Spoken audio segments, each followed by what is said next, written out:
a todos vocês. Boa noite, gostoso estarmos de volta, né? Completando ou complementando essas informações, essas orientações. E a semana passada nós tivemos a oportunidade de falar sobre amar é servir. E ainda completando, servir é ser caridoso. Caridoso em todos os aspectos, não é nesse ou naquele. Então, ser caridoso é aquele que orienta, é aquele que oferece o prato, é aquele que mostra o caminho, é aquele que ampara, é aquele que sorri, aquele que abraça. Isso é caridade, né? Então, esse amor, quando falamos em amar e ser caridoso, esse amor não é questão apenas de sentimento. Nós falamos na semana passada. Esse amor é, sobretudo, uma questão de atitude. É uma atitude de misericórdia, de bondade. Isso é amar. Estamos recapitulando alguma coisa que falamos da semana passada. Então, como não é possível amar a Deus sem praticar a caridade para com o próximo, não dá para amar a Deus e não praticar a caridade para com o próximo. Então, podemos entender que todos os deveres do homem se resumem em: fora da caridade não tem jeito. Não tem jeito. Quem não praticar a caridade perdeu tempo, né? Passou pela vida e não viveu, como diz uma música aí. Então, a palavra de Deus, também nós comentamos, o Evangelho de Jesus é algo dinâmico, é vivo. Não é uma coisa estática, parada. Não. E as parábolas que Jesus nos deixou, também dinâmicas. Nós vamos compreendendo a cada melhoria do nosso interior, a gente vai compreendendo melhor, né? E Jesus se utilizava para as parábolas também os acontecimentos do dia a dia. Isso há 2000 anos atrás. A vida, o cotidiano que ele encontrava. Então ele colocava na parábola aquilo que acontecia em torno dele, na proximidade. A compreensão das parábolas vai se modificando, como dissemos, a razão do entendimento que vamos tendo mais elevado. Estamos buscando entender cada vez mais. Só que é preciso que coloquemos cada vez mais novos entendimentos no nosso coração, né? Para que a parábola ganhe sempre um maior sentido, uma maior beleza, maiores ensinamentos. Então não podemos ficar cristalizados naquele ensinamento de Jesus de 2000 anos atrás. Maravilhoso, mas ele veio se alargando. Então, falamos também que é preciso considerar, para ver uma parábola, para entender uma parábola, é preciso considerar a cultura, os costumes e o momento histórico do povo judeu daquela época, 2000 anos atrás. Isso pode ajudar, então, a compreender uma parábola, e ajuda. Nós vamos ver hoje na parábola do bom samaritano. A cada novo entendimento é como se um novo sol se abrisse. E aí o nosso coração vai clareando cada vez mais. Na parábola do bom samaritano, Jesus se utilizou dos personagens, o sacerdote, o levita e o samaritano. Sacerdote e levita, eles tinham conhecimentos religiosos, a lei, né? A lei de Moisés, a lei antiga. Esse entendimento eles traziam muita coisa dentro de si. Eles estavam, portanto, a serviço de Deus. No entendimento deles, um serviço muito grande, né? Se esforçavam para isso. Mas, e o samaritano? Quando falamos da parábola do samaritano, do bom samaritano, as pessoas às vezes não sabem, não conhecem bem o que vem a ser o samaritano. Por que Jesus colocou um sacerdote, que era religioso, um levita, que era também religioso, os dois estavam direto dentro do templo, e, em terceiro lugar, um samaritano. Ser desprezível. Mas por que desprezível? Então nós temos que entender o que vem a ser o samaritano. Então nós vamos contar um pouquinho a história do samaritano, para a gente, da próxima vez, quando ver, né, ou quando ler a parábola do bom samaritano, ou alguém nos perguntar, a gente ter uma condição melhor de explicar. Então vamos entender o que é o samaritano? Vamos lá. No século XV, antes de Jesus, vamos nos recordar da saída do povo hebreu, judeu, mesma coisa, do Egito. Eles eram formados por 12 tribos. Eram os 12 filhos de Jacó, né? E essas tribos, há 1.500 anos antes de Jesus, eram tribos independentes. Não havia uma organização geral, central. Eram independentes. Cada tribo tinha lá a sua forma de ser. Haviam juízes em cada tribo, mas com um poder assim reduzido, não era algo tão forte. No século XI, antes de Jesus, acontece uma unificação dessas tribos. E aí surge um reino unido de Israel e Judá, ao mesmo tempo, no século XI. Esse reinado começa a partir do ano 1046, antes de Jesus, sempre tudo isso antes de Jesus, tá? O primeiro rei escolhido foi Saul, foi escolhido pelo profeta Samuel. O primeiro rei foi Saul. Morreu, no lugar dele ficou Davi, o rei Davi, nascido também em Belém, tal qual Jesus. E depois o terceiro rei, que foi Salomão, filho de Davi. Salomão era filho de Davi.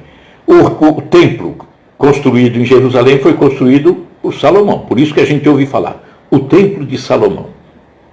Então, no ano 930, começou então esse reinado no ano 1046. Tá? Saul, depois Davi, depois Salomão. E vem diminuindo a contagem. No ano 930, com a morte de Salomão, o reino se divide em dois reinos. Dois reinos surgem. O reino de Judá, que ficava ao sul. Quem vê o mapa de Israel, vê que ele é meio compridinho. Tá? Ele lembra até o mapa do Chile. Tá? Então, embaixo, mais ao sul, era o reino de Judá, o reino do sul, cuja capital era Jerusalém. E, para o norte, era o reino de Israel, cuja capital era Samaria, a cidade de Samaria. E aí nós vamos ver um acontecimento, ou alguns acontecimentos, que começaram a dar uma deturpada no entendimento que aquele povo trazia já há muitos anos atrás. Né? Eles vinham conduzindo, desde aquela época, quando saem do Egito, conduzindo o entendimento de um Deus único. Né? E aí nós vamos ver que, com a morte de Salomão, que se formam esses dois reinos, o do norte e o do sul, reino de Israel e reino de Judá, vamos ver que no ano 874 até o ano 853, que vai descendo, acontece a autoridade do sétimo rei de Israel. Era o rei Acabe. Acabe foi descrito como um rei muito forte e muito influente do ponto de vista político. Porém, do ponto de vista espiritual, ele deixou muito a desejar. Ele reinou, portanto, durante 21, 22 anos, e no âmbito político, ele era respeitado, não só pelos aliados, mas também pelos adversários, o rei Acabe. Mas, no aspecto religioso, ele foi extremamente infeliz. Por quê? Porque ele deixou que o sincretismo, a mistura entre a religião judaica e pagã, se misturasse. E também o próprio paganismo ganhou muita força entre os israelitas. Tudo por conta do rei Acabe. Rei Acabe, que se casou com a princesa Jezabel. É um casamento que tinha uma finalidade política. Casou-se com Jezabel, que era uma princesa pagã, era uma princesa fenícia, que hoje é o território do Líbano. Tá? E essa aliança entre Acabe e Jezabel trouxe vantagens comerciais para o reino de Israel. Só que o grande problema é que vieram as práticas pagãs da princesa. Ela era pagã, né? Jezabel trouxe para dentro de Israel, do reino de Israel, a idolatria que fazia oposição à adoração do verdadeiro Deus. Virou um belo de um conflito, né? Jezabel acabou conseguindo envolver o marido, que era o rei Acabe, e o culto ao deus Baal, que era o deus pagão, que ela tinha adoração, Jezabel, tornou-se comum naquele reino de Israel, contando até com um templo dedicado ao deus Baal na Samaria, na cidade de Samaria, que agregava inclusive esse templo ao deus Baal muitos e muitos sacerdotes pagãos. Posteriormente, Jezabel promoveu uma grande perseguição aos profetas, os profetas de Deus, nosso Deus, né? Os mensageiros dele, mandando-os matar sem piedade. E os altares ao verdadeiro Deus que existiam nesse reino, nesse local, acabaram sendo até derrubados. Nesse período, o profeta Elias, surge o profeta Elias, muito conhecido, fantástico Elias. Precisou, até mesmo ele que estava ali naquela região, precisou fugir, porque estava sendo perseguido por Acabe e por Jezabel também. E até o primeiro-ministro, lá o ministro de Acabe, um homem que tinha um respeito ao verdadeiro Deus, muito embora estivesse subordinado à princesa Jezabel, ele chegou a salvar mais de 100 profetas, tirou da morte.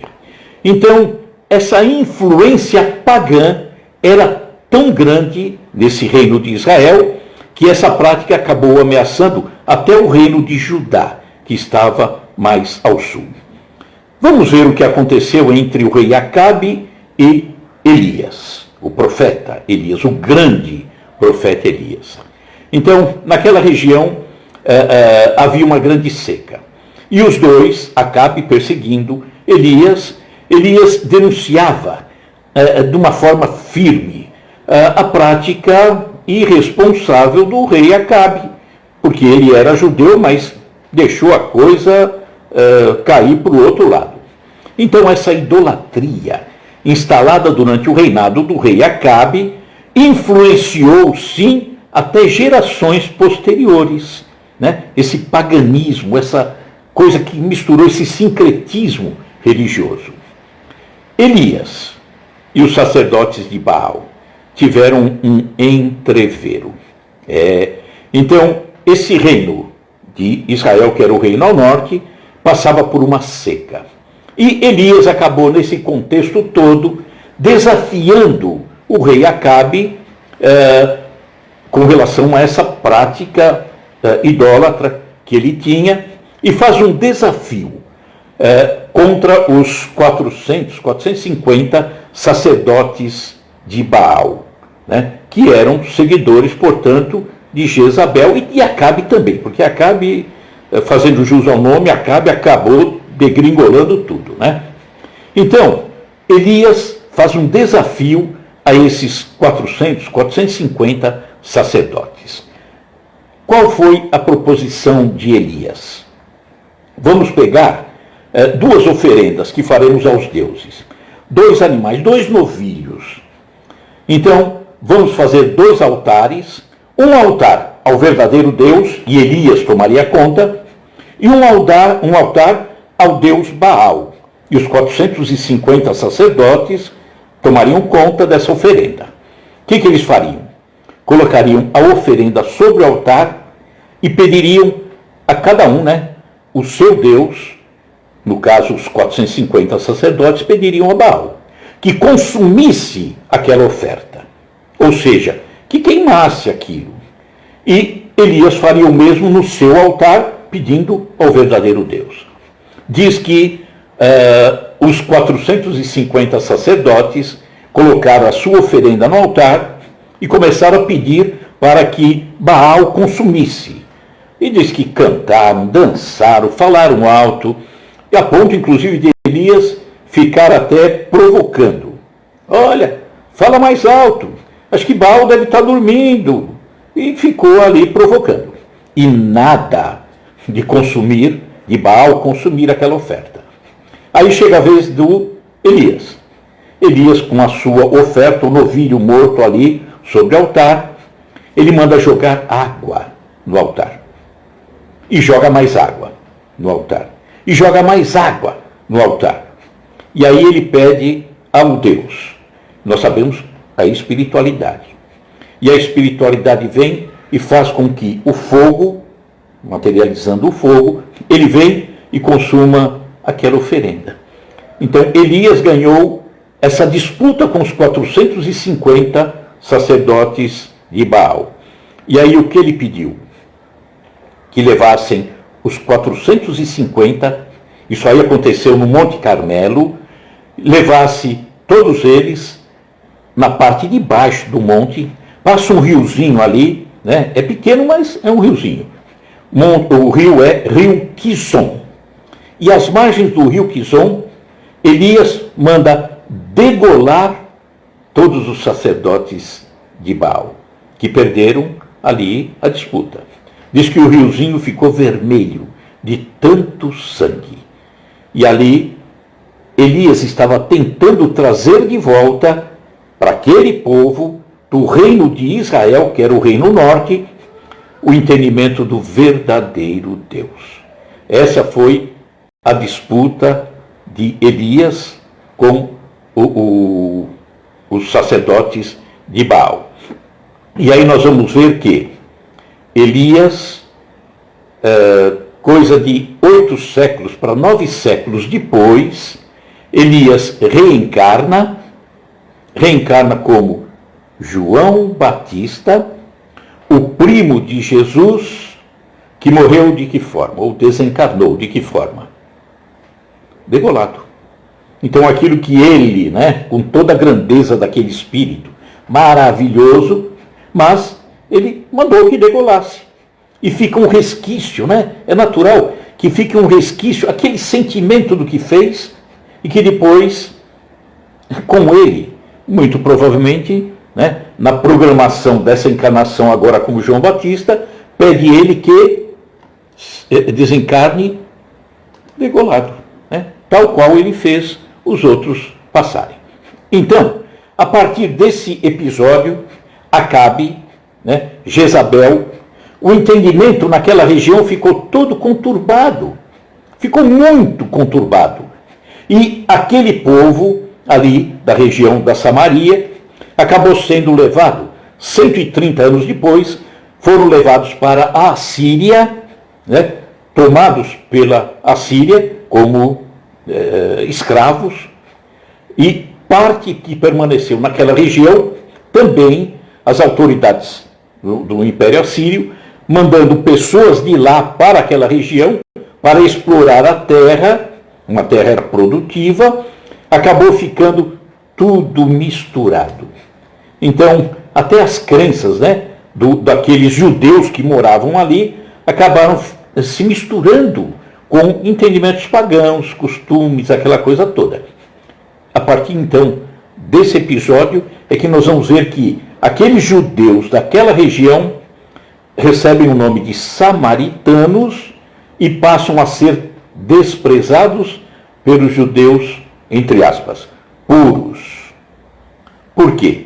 Porque eles já não eram puros dentro da sua crença, dentro da sua forma de viver, né? Então, é por isso que o samaritano passou a ser um ser desprezado. Por isso que Jesus se utiliza na parábola do bom samaritano, exatamente o samaritano. Viram que os 3 personagens, o sacerdote, todo mundo, né, jogando o sacerdote lá em cima, era o representante de Deus. O levita, que tinha sua atribuição dentro do templo, e também coloca o samaritano, que era o desprezado, era o ser de quinta categoria, coloca na parábola os três juntos, para mostrar quem foi o próximo daquele que caiu. Jesus, fantástico. Então, a parábola, falamos também a semana passada, a parábola reforça o que Jesus disse, que está em Mateus, capítulo 5, versículo 43 a 48. Ouviste que foi dito: amarás o teu próximo e odiarás o teu inimigo.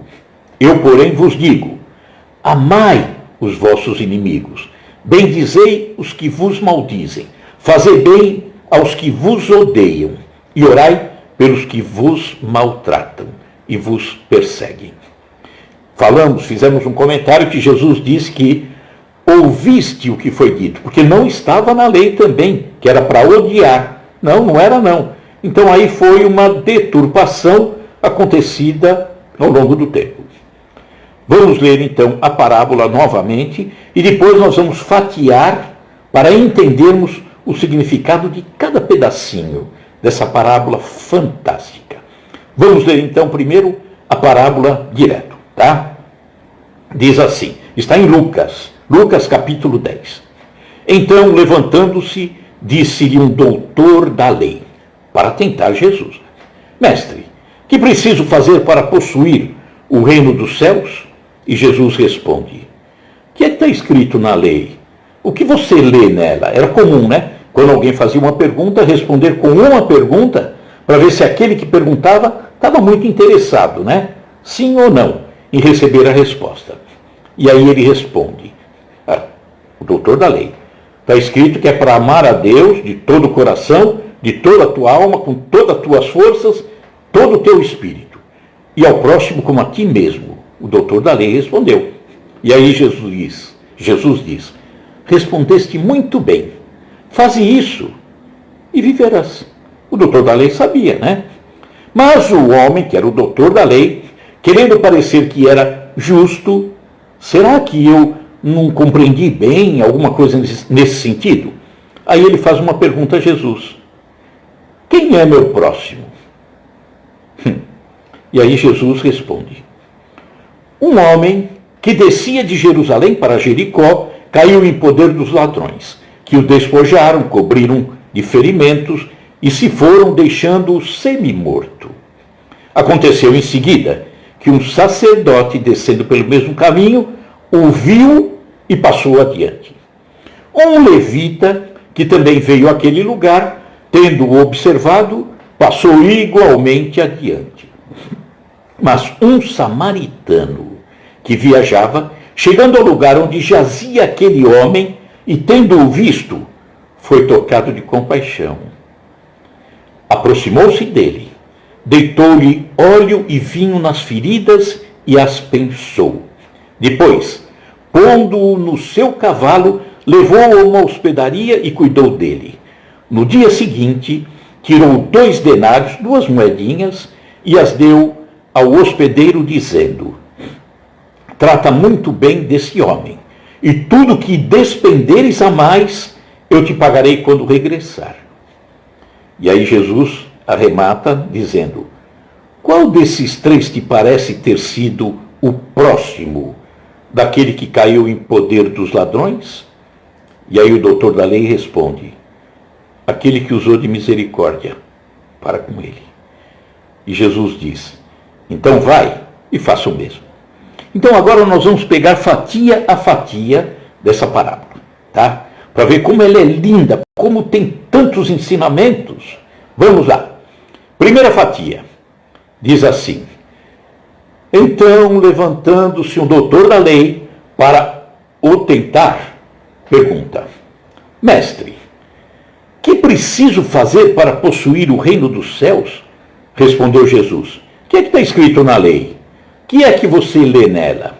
E ele responde: amarás o Senhor teu Deus de todo o coração, tal, e o próximo como a ti mesmo. E Jesus responde: muito bem, faz isso e viverás. Doutor da lei. Então agora vamos analisar esse trecho. Doutor da lei. Os doutores da lei basicamente se dedicavam a estudar interpretar, ensinar a lei, a Torá, né? Tanto a escrita como a oral. A Torá é os 5 primeiros livros do Velho Testamento.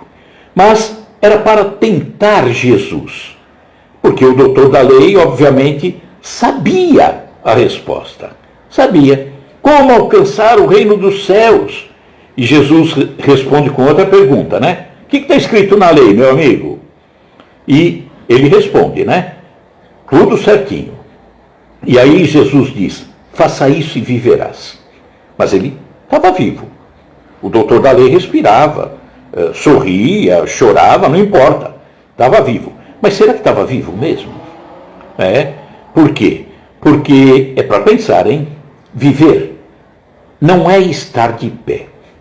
Viver não é respirar. Não é conversar. Isso é apenas passar pela vida. É só passar pela vida. Viver é muito mais que isso. É preciso viver as experiências certas, as experiências edificantes, renovadoras. É preciso servir, é preciso amar. Isso é viver. Será que o doutor da lei estava vivendo realmente? Não sei, né? Vamos seguir. Mas o homem, né, que é o doutor da lei, querendo parecer que era justo, ele pergunta a Jesus, mas era pegadinha. Quem é o meu próximo? Doutor, quem é meu próximo? Por certo, ele sabia quem era o próximo. Passou a vida inteira interpretando a lei, falou tanto em próximo. Será que ele não tinha imaginado que poderia ser o próximo? Ele tentava era colocar Jesus de túnica justa. Túnica justa. Deixar Jesus em maus lençóis diante do povo. Vamos pensar. Doutor da lei, talvez, esperasse que Jesus, ao dizer quem era o próximo, dissesse, o próximo, doutor da lei, é o romano. O romano é próximo. E aí ele falava, o dominador é meu próximo, aquele que nos escraviza. Ele queria deixar Jesus numa situação de conflito com o povo que estava ao lado dele. Será que Jesus também, o doutor da lei, não esperava que Jesus dissesse, olha, o próximo é o pagão, o gentil. E aí ele fala, mas é aquele que adora tantos deuses, é meu próximo esse sujeito? Olha só, o leproso, Jesus diria, mas o leproso, Jesus, como que o leproso é meu próximo? O leproso, ele é retirado da sociedade, até o seu nome era retirado do livro da vida. Ele vivendo, o leproso, ele era tido como morto, era tirado do livro da vida, era colocado num local à parte. Então, era uma rejeição terrível. O doutor da lei queria provavelmente que Jesus respondesse dessa forma. O próximo é o romano. Mas Jesus, romano não é meu próximo, não. O próximo é o pagão. O pagão ele adora deuses, tantos deuses. Como que é meu próximo? O leproso está morto. Ele não existe mais. E olha que interessante. O que a gente vai vendo ao longo da parábola do bom samaritano.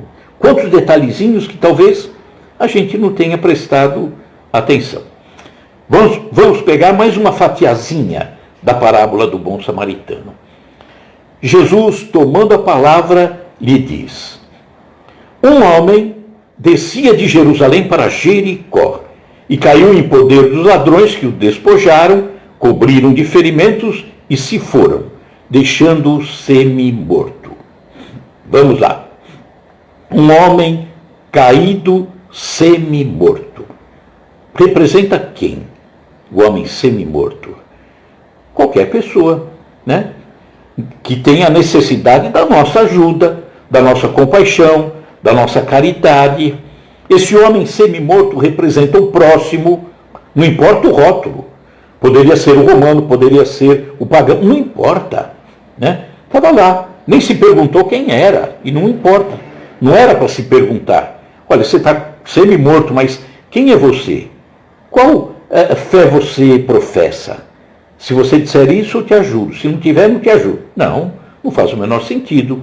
Então, aquele homem caído representa um necessitado, o próximo. A agressão sofrida por ele pode também ser entendida como a situação atual em que nos encontramos, né? Olha como somos agredidos e como agredimos também, hein? Como somos agredidos, é um mundo de violência, é a terra na condição de um mundo, ainda na condição de expiação e provas, no meio ainda desse tumulto, onde o mal ainda prospera. O mal está acima ainda do bem. Vai chegar um momento que vai mudar, mas ainda é dessa forma, né? O mal ainda prepondera. Mas, para avaliar, nós temos que analisar, como eu disse, também a questão da cultura, dos hábitos. Ele disse que um homem descia de Jerusalém a Jericó, quando ele foi pego pelos ladrões, né? Dentro da cultura dos judeus, o subir levava o homem na direção de Deus. Moisés, quando vai receber os 10 mandamentos, ele sobe o Monte Horebe, o Monte Sinai, né? Sobe e recebe o decálogo. Jesus, por exemplo, quando vai fazer o sermão das bem-aventuranças, ele sobe as colinas de Curum-Hatim, o Monte da Bem-aventurança. Então, sempre que iam buscar a Deus, sobe-se, é cultura dos judeus. Quando eles vão ler a Torá representa a presença de Deus entre eles, entre os judeus. Isso é maravilhoso, né? Quando eles vão ler a Torá, eles sobem um púlpito, né? Um local onde eles colocam o livro, e tem alguns degrauzinhos para se chegar na altura onde está a Torá. Ou seja, para chegar a Deus, ele tem que subir, né? Isso é cultural. Para o espírita, também pode representar a elevação do padrão vibratório, a sintonização com espíritos mais elevados. Isso é subir. O descer é contramão, né? Afasta-se de Deus. Na cultura do judeu, descia de Jerusalém a Jericó. Afastava-se de Deus, dentro da cultura dele. Pode ser entendida, por exemplo, para os espíritas, a queda do padrão vibratório, né? Em razão de uma invigilância. Por isso que a saída é orai e vigiai. Jesus, ele nasceu judeu, viveu judeu, morreu judeu. Ele nunca diria, portanto, vivendo dentro da cultura do judeu, ele nunca diria nessa parábola, um homem subia de Jericó a Jerusalém. Porque na cultura deles, subir de Jericó a Jerusalém tem mais ou menos 1000 metros de diferença em altitude. Nunca o homem sofreria uma agressão dentro da cultura deles. Então ficaria contraditório até com a cultura do povo. Afinal, Jesus nasceu, viveu e desencarnou judeu. Tá? Até aí entendido? Vamos seguindo então. Aconteceu em seguida que um sacerdote, descendo pelo mesmo caminho, ou seja, de Jerusalém, indo para Jericó, ouviu, o homem caído, né? Ouviu e passou adiante. Um levita, que também veio àquele lugar, tendo observado, passou igualmente adiante. E aí nós vimos que, no início, sacerdote é aquele que lidava com as coisas de Deus, lá dentro do judaísmo. E o levita? Levita é aquele que cuidava do templo. Era da tribo de Levi, que ficou com a incumbência de cuidar da parte religiosa. Então, os dois, o sacerdote e o levita, tinham conhecimentos religiosos, né, dados pela lei de Deus, passados por Moisés. Estavam, portanto, a serviço de Deus. Mas o trecho diz, o sacerdote passou e ouviu. o homem caído, ouviu, indica uma observação superficial, né? Desinteressada, de quem nada sente, porque não há sentimentos ali envolvidos, simplesmente viu e passou, né? E passou adiante. O que é esse e passou adiante? Reflete uma ociosidade mental. Passou desligado, desinteressado, de quem estava acostumado a cultivar outros interesses. Ele estava, não que fossem errados, não é isso. O sacerdote, por exemplo, estava extremamente ligado, talvez, às coisas do templo. Ele só viu o homem caído, mas ligado no templo, né? Era, portanto, uma indiferença com as necessidades daquele que estava sofrendo, caído, quase morto. Então, ele estaria ligado, talvez, exclusivamente a um dever. Dever ao templo. Era um dever para ele, não nega, era um dever. Mas que o tornou cego com coisas que seriam, naquela situação, mais urgente. Um socorro. Ele passou direto, não deu atenção àquele homem quase morto. Em resumo, talvez um egoísmo ou talvez uma cegueira que o tirou da coisa mais urgente, que era socorrer aquele que estava quase morto. Então, o sacerdote e o levita, talvez um coração fechado à prática da solidariedade. Estavam presos às coisas do templo, mas não muito ligados, por exemplo, à solidariedade. O sacerdote e o levita desciam de Jerusalém para Jericó, para os espíritas. Poderia simbolizar, né, um padrão vibratório inferior. Não estariam ligados à solidariedade, ao amor ao próximo, estavam preocupados com o dever, sem sombra de dúvida. Mas as coisas da alma ali talvez não tivessem tão atentos. Então é Jesus mostrando, nessa parte, que não basta o conhecimento da lei de Deus, não basta, que é preciso cumpri-la e praticá-la no dia a dia. Ele mostrava então ao doutor da lei que amar ao próximo como a si mesmo é praticar a verdadeira caridade, a caridade não só material, mas a caridade moral também, socorrer naquilo que ele necessita. Do ponto de vista material, aquele homem precisava do quê? De alguém que cuidasse dele, que cuidasse da ferida, que o levasse a um local para socorro, mas também uma caridade moral. Ó, estamos aqui, eu estou aqui, vou te ajudar. Então, caridade, em primeiro lugar, auxiliá-lo a seguir rumo à evolução espiritual e moral. Próxima fatia. Vamos lá. Agora entra a figura do samaritano que nós falamos antes, né? Aquele sujeito desprezado, deixado de lado. O trecho diz assim: mas um samaritano que viajava, chegando ao lugar onde jazia aquele homem quase morto, né? E tendo visto ali, foi tocado de compaixão. O samaritano aproximou-se dele, deitou-lhe óleo e vinho nas feridas e as pensou, cuidou delas. Depois, pondo-o no seu cavalo, levou-o a uma hospedaria e cuidou dele. No dia seguinte, tirou 2 denários, 2 moedinhas, e os deu ao hospedeiro, dizendo: trata muito bem deste homem, e tudo que dependeres a mais, ou despenderes a mais, eu te pagarei quando regressar. Então ele cuidou da ferida, pegou o sujeito, colocou no seu cavalo, foi ele andando a pé, sacrifício dele, mas socorrendo o outro.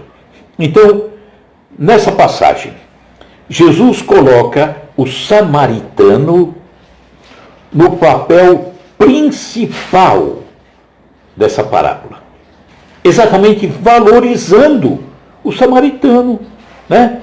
Que era o desprezado, E o doutor da lei ouvindo tudo isso, porque era Jesus narrando a parábola do bom samaritano. E o doutor da lei ali, opa, que coisa é essa, hein? Então, o samaritano, movido de compaixão, de misericórdia, pratica a caridade. Socorreu. Ele estava descendo de Jerusalém a Jericó, né? Ou subindo de Jericó a Jerusalém. Ele não se contaminou.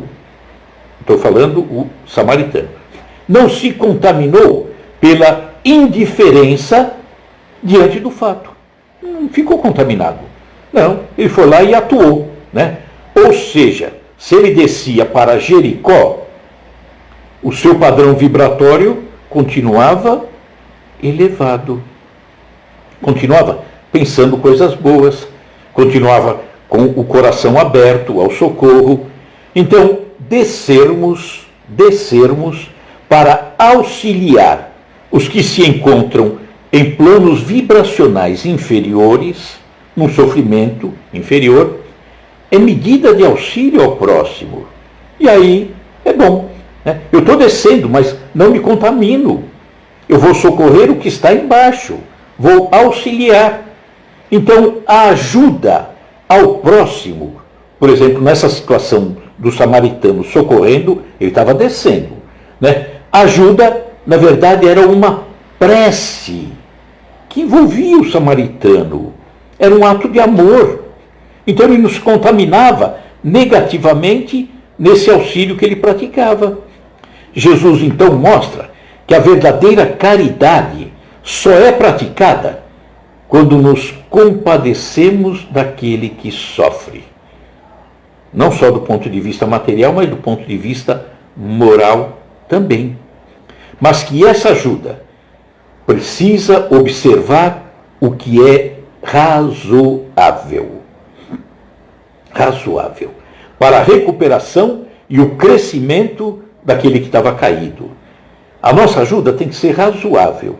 Nós vemos que ele levou, o samaritano levou o homem até a estalagem. E lá, no dia seguinte, ele deixa e pede ao dono da estalagem que cuidasse. E ele foi fazer o que tinha que fazer, né? Então, vamos ver a sequência do samaritano. O samaritano passou ali naquela estalagem, para onde ele levou o homem agredido. Ele passou a noite ao lado daquele homem, auxiliando, doando ainda mais do seu tempo e da sua disposição. Ele ficou ao lado, não jogou lá. Então ele levou e cuidou. No dia seguinte, após pagar os 2 denários, deixa o ferido, o agredido, aos cuidados do dono da estalagem. O agredido fica então aos cuidados de um profissional, entre aspas. Ficou sendo ajudado por um profissional, o dono da estalagem, tá? Então, vamos nos reportar a importância de um profissional que atua com amor, com dedicação. Vamos trazer para o século XXI, e ainda mais nesse clima pelo qual passamos, estamos no finalzinho, essa pandemia, o socorro que um médico, um enfermeiro, as pessoas que trabalham na área da saúde, olha que coisa maravilhosa, essas pessoas são profissionais e a grande maioria, né, vamos dizer quase todos, tratando com amor, com dedicação, com carinho. Eu mesmo presenciei recentemente pessoas da área da saúde cuidando de minha mãe, com tanto amor, com tanto carinho, com tanta dedicação. Então, nessa parábola, o samaritano deixou o agredido aos cuidados de um profissional da saúde, né? Olha a importância dele. O samaritano ainda, voltando à parábola, volta, depois que ele foi cumprir o que tinha que fazer, volta para na estalagem para, entre aspas, ele, samaritano, dar alta para o socorrido lá, o agredido, né? Ou seja, ter certeza que estava tudo bem. Então, era preciso agora que ele, o agredido, caminhasse sozinho. Foi socorrido. Tá bem? Tá? Meu amigo, vai para a tua vida. Vai seguir, né? Porque o samaritano não poderia se tornar bengala, muleta para o agredido. Ele fez a parte que podia, ajudou, levantou. Tá bem agora? Tá. Vai embora. Vai para a tua vida, meu amigo. Isso me faz lembrar que muitas vezes a gente faz a caridade, mas às vezes a gente não está só auxiliando, depois a gente começa a atrapalhar, né? Aquilo que inicialmente era uma ajuda, de repente a gente se torna uma bengala para aquele que foi ajudado. E aí começa, né, a desvirtuar, começa às vezes até a aproveitar do bem que se fez a ele. Eu recordo na nossa casa espírita, numa aula, uma vez uma aluna nossa, nós falávamos, éramos o monitor da sala, falávamos sobre caridade, acho que foi. E de repente, uma aluna nossa disse: eu acho que eu não fui caridosa com a minha vizinha. Mas por que? Eu perguntei. Não, porque ela vinha, olha, você bate um bolo, acho que eu contei isso, mas paciência, estou contando de novo. Ela pediu para que eu batesse o bolo, e eu bati o bolo para ela, tudo, entreguei o bolo, assei, e ela levou o bolo embora. Passado algum tempinho, uns dias, ela voltou e pediu para que eu batesse um bolo. Eu bati o bolo, assei, entreguei para ela, ela levou o bolo embora. E várias vezes ela vinha, bate o bolo para mim, eu batia, tal. Até que um dia eu entrei na casa dela e vi que ela tinha tudo. Ela tinha batedeira, tinha forno, tinha tudo. Aí um dia ela veio: você bate um bolo para mim? Não, não posso. Mas por quê? Não posso. Você tem lá, né? Tem batedeira, tem forno. Faz você, é bom. Preencha o teu tempo, tá? Aquela coisa toda. E parece que a mulher virou a cara para essa aluna. Então aí ela disse: eu acho que eu não fui caridosa. Eu falei: não, agora que você foi. Agora que você foi, porque você fez ela andar sozinha. Vamos continuar com a parábola de Jesus, não com o bolo. Na sequência, o trecho diz assim: Jesus pergunta: qual desses três, o sacerdote, o levita e o samaritano, ele pergunta ao doutor da lei, tá? Qual desses três te parece ter sido o próximo daquele que caíra em poder dos ladrões? E o doutor da lei responde, olha a resposta: aquele que usou de misericórdia para com ele. E Jesus diz: então vai e faz o mesmo, faz também. Não tem muito o que dizer, né? Não tem muito o que dizer sobre o comportamento desse doutor da lei. Ele conhecia a lei? Conhecia, né? Conhecia, estudava, ensinava aquilo tudo, mas que interessante, nem o nome samaritano ele foi capaz de dizer. Olha a rejeição que ele tinha para com o samaritano. Eu não vou dizer que o samaritano foi o próximo, por quê? Eu vou dizer que ele estava acima, em condição espiritual, acima de um sacerdote da minha religião, de um levita da minha religião, um samaritano que é um Zé qualquer. Então ele não pôde nem responder dessa forma. Era o mais absoluto preconceito. Não pôde falar samaritano. Então era um egoísmo cruel, né, que habitava ainda no coração de um doutor da lei. Aquele que deveria ser um profundo conhecedor da lei. Questão do preconceito, questão do egoísmo, a questão da rejeição, ainda tão forte no nosso meio. Então, precisamos ver, porque a gente também comete tantos erros, né? Todos nós. Mas estamos aí aprendendo. Estamos nessa caminhada, seguindo, procurando crescer a cada nova oportunidade, a cada nova encarnação. Então precisamos estar sempre fazendo o melhor, crescendo a cada nova oportunidade. E aquilo que vamos percebendo que estamos fazendo errado e como fazemos errado. Eu faço muito. Como fazemos errado? É prestar atenção e no episódio seguinte corrigir, arrumar. É assim que se evolui. E temos tanta coisa a melhorar. Tá? Olha quanta coisa nós tiramos da parábola do bom samaritano.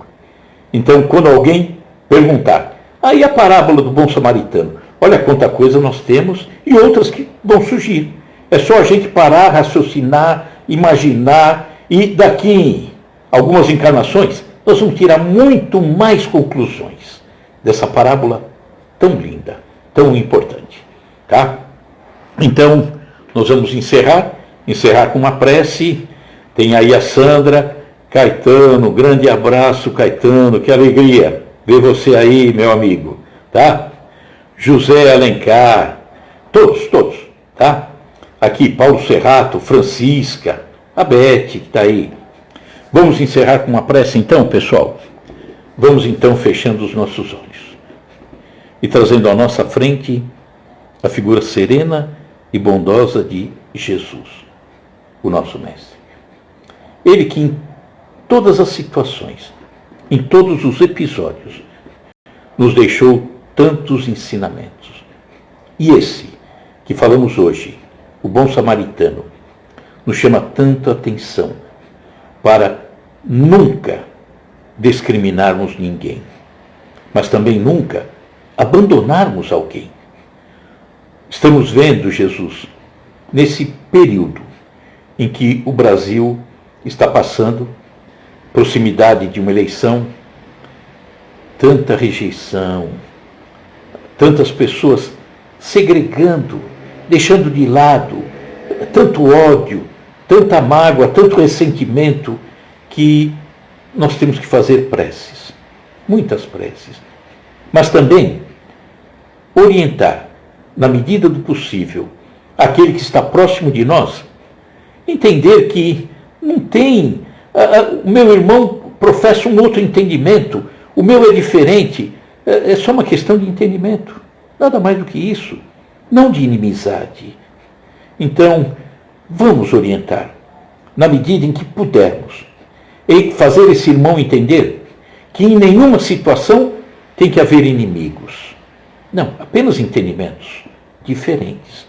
Em todos os campos, na política, no esporte, na religião, apenas entendimento diferente, nada além disso, porque somos todos nós filhos de um mesmo Pai e, portanto, todos nós irmãos.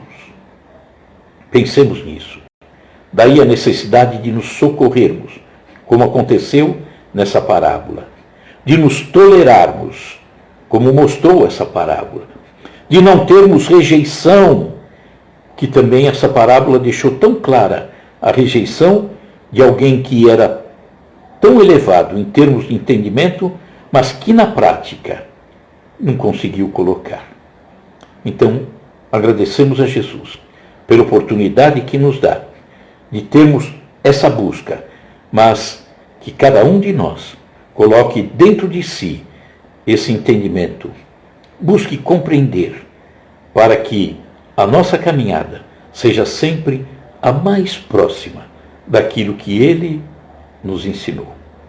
Que assim seja, graças a Deus. Grande abraço a todos. Sueli, boa noite. Sueli, quem mais? Luci, Alceia, grande abraço, Alceia, Paulo, abraço. E que a semana que vem possamos estar juntos novamente, todos nós. E por enquanto, Jesus no coração e álcool em gel na mão. Tá bom? Grande abraço, pessoal. Até a semana que vem. Tchau, tchau.